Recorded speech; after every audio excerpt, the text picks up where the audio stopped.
The Chargers have one of the best rosters in the NFL. We all know Derwin James, Justin Herbert, and Keenan Allen. But this team has some depth, and a couple of guys have really flashed so far in camp, so I think it is time to give them their flowers. That was stupid. Okay, you know what? Make sure to like the video and subscribe if you enjoyed the content. Without further ado, let's bolt up to number 5, Tuli Tuipulotu. Now, Tuli Tuipulotu started off training camp pretty quiet, but he has really come into his own in this past week. He's a really athletic edge with size and speed, and coming out of the draft, his strengths and his weaknesses reminded me a bit of Melvin Ingram. I'm not saying he's the same player as Melvin Ingram. I'm not even comparing the two, but they said that he can play from anywhere along the defensive line. He's got heavy hands, a rare athlete, but he lacks arm strength. Doesn't that sound like Melvin Ingram from 10 years ago? Oh my God, that was 10 years ago. Anyways, Tuli has had some serious bend on the edge that not a lot of guys have, and you can't teach bend like that. It would not surprise me at all to see Tuli Tuipulotu get about 5 to 7 sacks this year, playing behind Khalil Mack and Joey Bosa and Chris Rumph. And against the Rams in that preseason game, he had 2 pressures. Chris Rumph also looked freaking really good. He had a sack and a QB hit, but we're not talking about Chris Rumph. Tuli Tuipulotu, Chris Rumph, Khalil Mack, Joey Bosa, this edge unit, man, we got depth. Check out Tuli Tuipulotu right here on the edge. It's going to be a pulling guard on Johnson. Boom, he can't get there fast enough. That is a sack. Tuli Tuipulotu coming unblocked. You have to have a man on him because he is going to be screaming off of this edge. Sacks Justin Herbert. Now let's stay on defense and talk about Alohi Gilman. Alohi Gilman really needed to step up this year with Nasir Adderley gone, and it seems like he's done exactly that. Earlier in his career, Alohi Gilman looked slower on the field than everybody else, and he wasn't really reacting to what he saw quick enough, and it led to him to play as if he was in the middle of the La Brea tar pits. And then last year, he really gained some confidence, started making some impact plays, like that 4th and 1 against the Colts, the flying Hawaiian. Against the Dolphins, he forced a fumble, but then Tyreek Hill picked it up and ran it all the way back for a touchdown. It was a fluke play. He forced the fumble. It was good impact play by Alohi Gilman. And now, with Nasir Adderley gone, he's going to step up into that starting role alongside Derwin James. I like what I've been seeing from Alohi Gilman so far in camp, and he is building off of that momentum that he had last year. Now check out this Alohi Gilman interception. He is a very opportunistic player. He can play close to the line. He can play farther downfield. This is Josh Palmer. Ball gets tipped in the air. Alohi diving for that thing. He catches it, rolls over onto his shoulder so that ball doesn't hit the ground. You can see it bobbles a little bit right there, but he gets control of it. Starts running down the field with Derwin James. He wants to return that thing for a touchdown.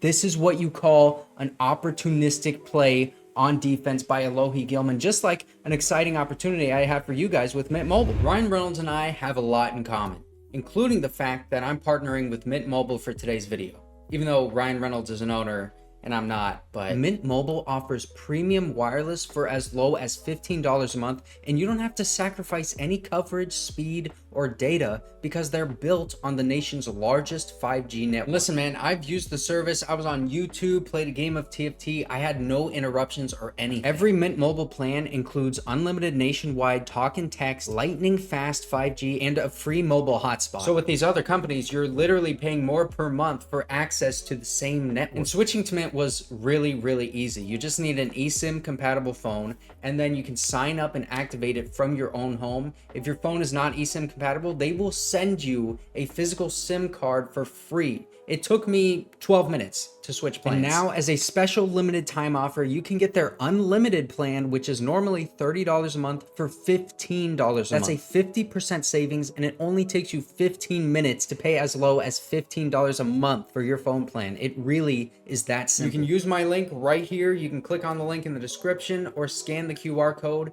to get started. It helps out my channel immensely. Thank you, guys. Now let's go ahead and switch over to the offensive side of the field with Quentin Johnston, the first guy I want to talk about.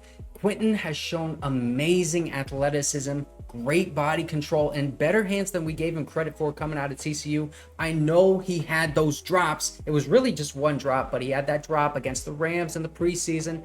Listen, he's just got to get those jitters out, man. He needs to get hit on the football field, a real football field, in actual game time action, and then he's going to get those jitters out. He's just got, you know what I mean? You know, I remember playing football. You didn't really get into the game until you really got smacked.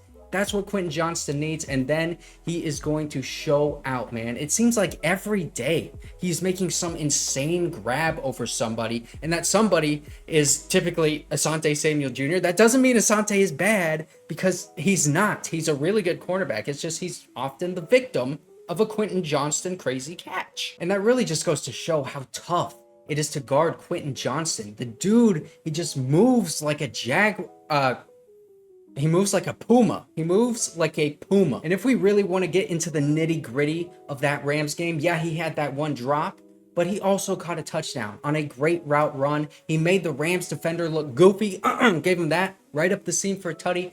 The next day, or maybe it was 2 days after, that Rams player that was guarding him got waived. And he did not wave back, man. So we know that Quentin Johnston needs to work on his hands a little bit, work on those drops, but he's got good route running, and he also has good footwork, tippy toes, inbounds on the sideline. Great catch by him, jumping up for the ball at the highest point, even though nobody's even within 5 yards of him. Tiptoe on the sideline.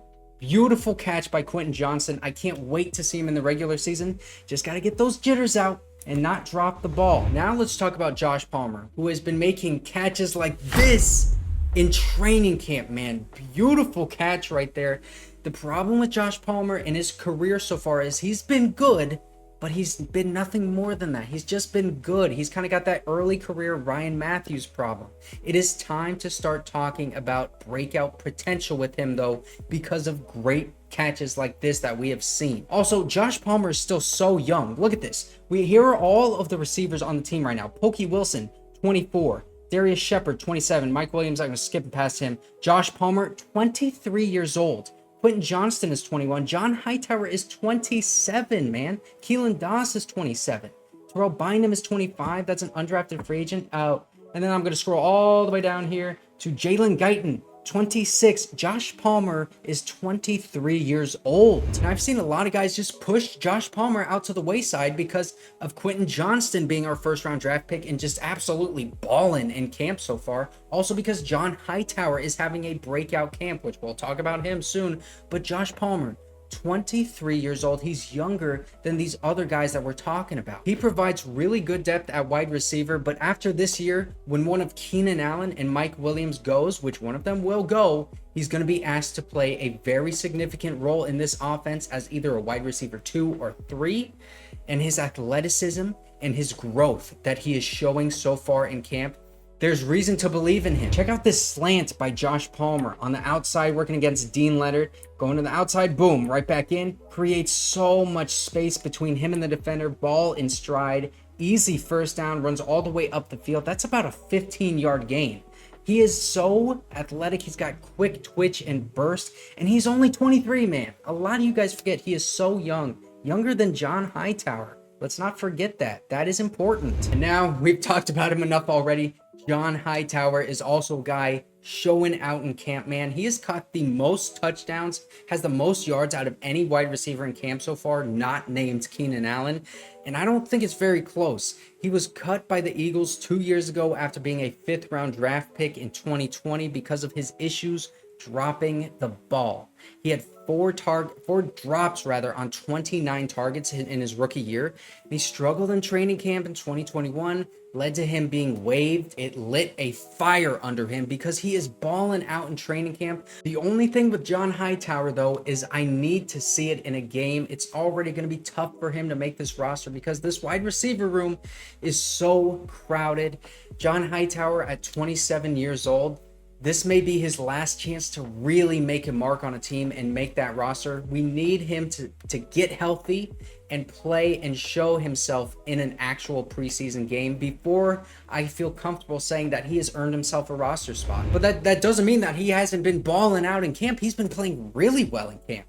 We just need to see it in a game. I think the coaches want to see it in a game before he gets a roster spot. If not, probably will be on the practice squad, and I think he would clear waivers and get to the practice squad. And now, lastly, Elijah Dotson, man, you know he had to be at the end here because he raised his stock immensely after that Rams game. And yesterday, he was getting more snaps with the second team unit with Easton Stick. So obviously, the coaches liked what they saw from him. He only had 7 snaps in the Rams game.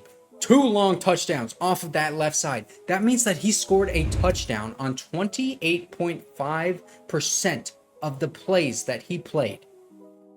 What? Also, shout out to Aaron Adams in the comments because he brought up the Pacheco comparison, and I love that, man. I love that comparison, dude. He runs with really great burst, shiftiness. He has great vision already, which is rare for a young running back, and he's not afraid to lower his shoulder and plow through you. He's not afraid of contact. I love that in a running back. He showed a lot of receiving ability in college as well, but we haven't seen it in the NFL yet. I would imagine, though, that that skill set would transfer over to the next level, and he can improve his game in pass protection. And if he could play special teams like Xander Horvath, then he really would absolutely earn himself a spot on this roster. And that would force Brandon Staley to make a tough decision. I mean, he's already going to have to make a tough decision in the wide receiver room with guys like John Hightower really showing out. But now in this backfield with Elijah Dotson showing out, and then we haven't even seen Tyler Huseman on the field yet. And I like Tyler Huseman. You guys know I do. Who's going to be in the backfield, man? Who's going to make it? Is Xander Horvath going to still be on this team? I hope so, because I think he's got so much untapped potential. So those are the guys that have been having a really good camp. And if you didn't see yesterday's video, Darrius Shepherd, another wide receiver, just had a great day yesterday. It's going to make that wide receiver room even tougher to predict.